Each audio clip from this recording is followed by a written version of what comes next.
A quick vlog. Gotta be a quick vlog. Yeah, I am. It would have been a driving vlog, but I can't do the driving. Fuel, whatever. But yeah. So this vlog is going to be a. Well, it was going to be one of two things.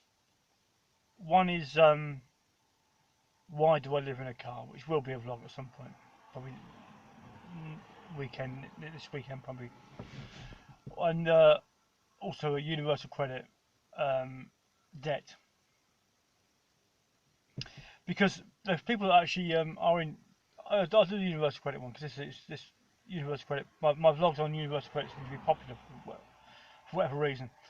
I don't know why. But so universal credit debt on a universal credit application form, you get asked, do you owe any money, or does anyone owe you any money? Oh, yeah, and obviously I owe a bit of money. But the nothing is done at that point. So basically, you're keeping it. By having universal credit, you're only on about 70 odd quid a week after your rent paid. Whatever. Um, Even that, it takes time. It should be instant paid if you're actually in arrears or whatever. Yeah, there should be something to address that, but there isn't. So you've got people that are probably in debt. So they've got debtors, or they could be anything. Yeah, a variety of issues around debt that can't. They are obviously not able to pay off, and they've got to wait for the 71 quid that they get, and you get paid that monthly. People on in desperate financial states can't wait a month. They can't wait a week. Um, Plus, during that month they'll have countless letters saying when are you going to pay this bill and that bill and every other bill. Obviously, they can't. They're waiting on the universal credit date of payment before they can even make any agreement on. Looking at outside the window. Yeah, anyone on universal credit, when they actually signed on, made the application form, filled out the application form or claimed it online, they even that. Yeah, what happens if you've got no credit online? If you've got no credit on your phone, yeah, you've got to get to a library. What happens if you live in a village? So basically, sometimes you get to say, well, you can't phone them, or you can't. Then you've got to get there as well. But the debt side of it is that there should be a way of actually paying off or helping to negotiate a person's debt. The the problem is that it isn't addressed. So sometimes that can be the cause of a reason, or the reason why people actually sign on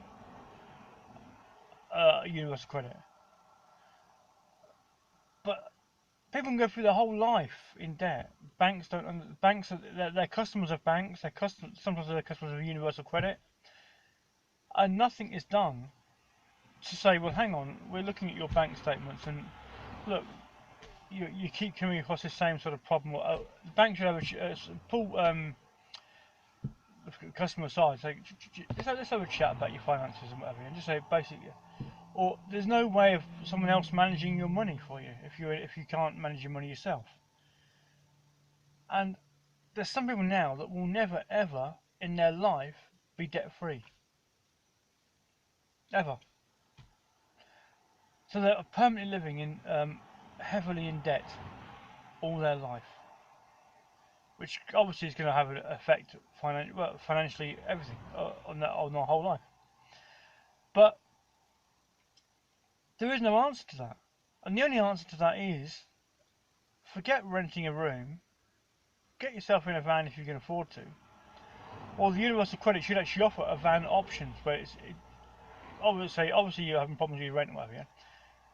Would you want to live a van lifestyle? And if so, we can probably arrange for you to live that, and you save the money from your rent to actually start paying off your debts.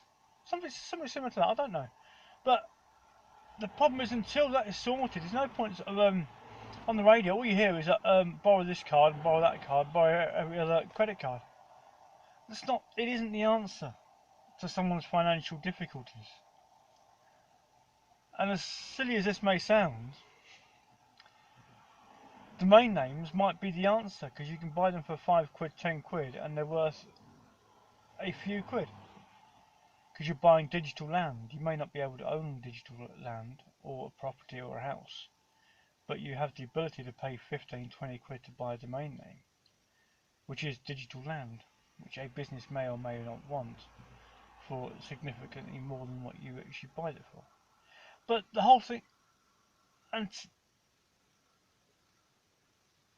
living in a van using the money you would have paid to pay a landlord and rent to pay off your loans or your debts or whatever is the answer. That's why van life is.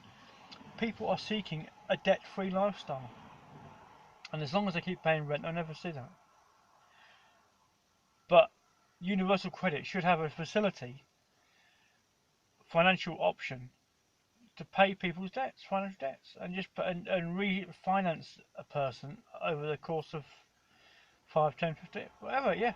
But just to get them debt free, they may just need a debt of 2 or 3 grand paying off. Universal Credit should say, well, we've paid that off for you, right? Yeah, we'll just add a bit more. We'll just actually it's it. It'll just cost you a bit of. But no one, people aren't being refinanced. But YouTubers are starting to do that now. Any YouTuber now that uses their advertising dollars to pay someone's debts off, to pay people's bills, will get increased subscribers, increased advertising dollars, which will be a digital wheel that go around. But YouTubers got to start it to pay out their own money to do it. And someone does it with about 50, 60, 100,000 subscribers. It almost can't stop, which means that YouTube would actually be paying people's debts. It's not far away. And also car parking tickets. A YouTuber will soon use their advertising dollars to actually pay off someone's car parking tickets.